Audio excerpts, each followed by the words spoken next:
नमस्कार दोस्तों, स्वागत है आपका डेली न्यूज़ इंडिया 1.0 के इस कार्यक्रम के अंदर। दोस्तों, कोटक साहब क्या कहते हैं? उदय कोटक बैंकर हैं। अब कोटक महिंद्रा बैंक तो आपने सुना ही है, उन्हीं का है। बड़ी महत्वपूर्ण खबर कही है कि भारत की जो जनरेशन नेक्स्ट है, जनरेशन नेक्स्ट में वो जनरेशन भी है जो बड़े बड़े उद्योगपतियों के बेटे होते हैं, बेटियां होते हैं, वो भी हैं। और जो नॉर्मल को उसमें जो जनरेशन नेक्स्ट जो फैक्ट्रियां लगाने की बात करती है, तो वो कहते हैं कि generation next is not focused on so called building new companies. They are not focused, they are just focused or rather keen on managing the investments. उनकी कोई इंटरेस्ट नहीं है कि भैया जी वो हिंदुस्तान में कोई फैक्ट्री खोलें। ये बड़ी सही बात है।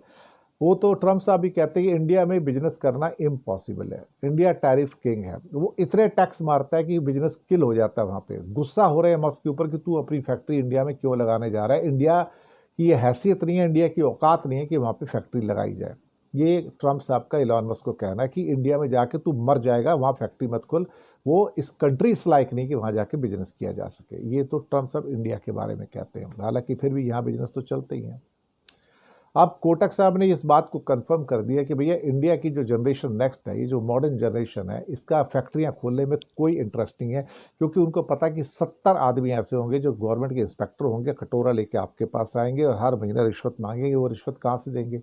धंधा होगा नहीं, रिश्वत पहले मांगने आ जाएंगे लोग यहाँ पे। तो वो कहते हैं जी इससे अच्छा होगा कि हम जो इन्वेस्टमेंट है उनको मैनेज कर रहे हैं। तो जो बिजनेस फैमिलीज हैं, the kids of the business families, they are more keen on managing the investment rather than investing in the new assets. अब ये कहते हैं यहाँ पर when what concerns me, Uday Kotak कहते हैं what concerns me is that many in this generation are taking the easy way out, especially in the post-COVID world. They claim to be managing family office and the investment, trading in the stock market, allocating funds to mutual funds, and treating it as a full-time job. No intention to invest in new factories. The US dollar is acting like a vacuum pump, sucking capital out of emerging markets. The 2.5 trillion dollar has the potential to leave, यानी कि $2.5 trillion निकल के बाहर चला जाएगा। Of course not all of it will, but could 5% exit. $100 billion बाहर चला जाएगा। We have seen that happen before. In such a scenario two things could happen.